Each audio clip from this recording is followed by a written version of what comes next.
ओम श्री गुरुवे नमः। अज्ञानतिमिरान्धस्य ज्ञानाञ्जनशलाकया चक्षुरुन्मीलितं येन तस्मै श्रीगुरुवे नमः। ओम शान्तिः शान्तिः शान्तिः। प्रणाम भगवान।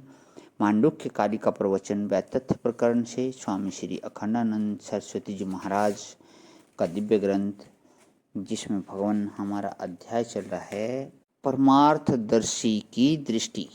तो भगवान पेज नंबर 344 से आगे लेते हुए, देखो जिनको घाटा वाटा होने वाला होता है वे शराब पीने लगते हैं। मन की बात बता रहे थे स्वामी जी। पिछले सत्संग में आया था कि भाई अपना जीवन देखो, यह सब काहे से चल रहा है। यह क्या हड्डी मांस से चल रहा है? हड्डी मांस से कुछ नहीं चल रहा है। हड्डी मांस को सुख नहीं होता, दुख भी नहीं होता, नहीं तो क्लोरोफॉर्म सूंघाने के बाद भी होता, इंजेक्शन लगाने के बाद भी होता। तो इसके बाद कहते हैं कि भाई जिनको घाटा हो जाता है तो वो शराब पीने लगते हैं कि हम गम गलत कर रहे हैं। क्या अभिप्राय है इसका? मन को इधर से उधर लिए बिना सुख शांति की प्राप्ति नहीं हो सकती। जिस पर तुम हाथ रख दोगे वह सुख हो जाएगा। जिसको तुम प्रेम की आंख से देख लोगे वह सुख हो जाएगा। जिसको द्वेष की आंख से देखोगे वह दुश्मन हो जाएगा। जिसको प्रतिकूल समझकर देखोगे वही तुम्हारे लिए दुख हो जाएगा।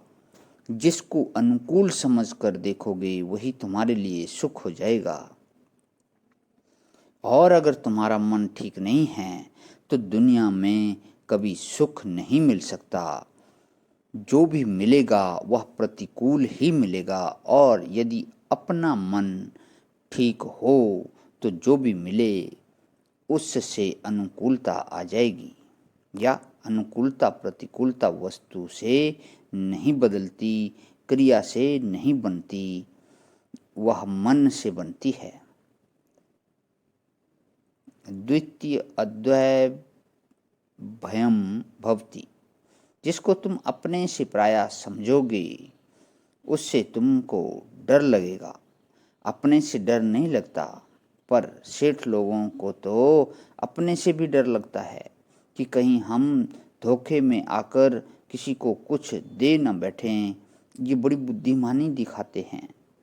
ये पैसा तो बेईमानी से कमाते हैं और जब देना होता है तो कहते हैं कि साक्षात भगवान आकर हमारे हाथ से लें, और भगवान न मिले तो कम से कम वशिष्ठ जी तो आवें, व्यास जी तो आवें, हम तो सुखदेव जी के हाथ में देंगे। अरे भाई, सुखदेव जी ने तो राजा परीक्षित से कुछ नहीं लिया। बोले कि उनसे नहीं लिया तो क्या हुआ, हमारा तो लेंगे। मनुष्य का दिमाग बड़ा ऊंचा हो जाता है। दिमाग ऊंचा होना तो आप समझते हैं ना। कान ऊंचा हो जाता है तो कैसा होता है? कान पर हाथ लगाकर सुनना पड़ता है कि क्या कह रहे हैं। तो जब दिमाग ऊंचा हो जाता है तो बात जल्दी समझ में नहीं आती है। तो द्वितीय अद्वय भयम भवति। जिसको तुम पराया मानोगे उससे डरना पड़ेगा। जिसको अपना मानोगे उसके साथ मिल जाओगे, एक हो जाओगे। न तस्य द्वितीयम अस्ति। सत्य बात तो यह है कि अपने आत्मा के सिवाय दूसरा कोई नहीं है।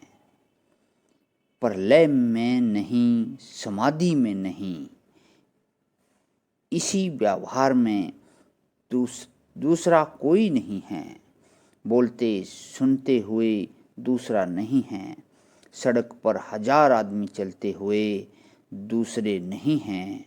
ग्रह नक्षत्र तारे खगोल भूगोल आदि सारी क्रिया हो रही है और समुद्र उमड़ रहे हैं, फूल खिल रहे हैं, अग्नि प्रज्वलित हो रही है, सूर्य चंद्रमा आकाश में दिखाई पड़ रहे हैं, हवा चल रही है, आंधी तूफान आ रहे हैं, आकाश सबको धारण किए हुए है और द्वैत नाम की वस्तु नहीं है। कैसे? अपने अखंड अद्वैय आत्म तत्व का साक्षात्कार हो जाए तो देखो अपने आप के सिवाय और कुछ नहीं है। प्रणाम भगवान, आज यहीं विराम। ओम शांति शांति शांति।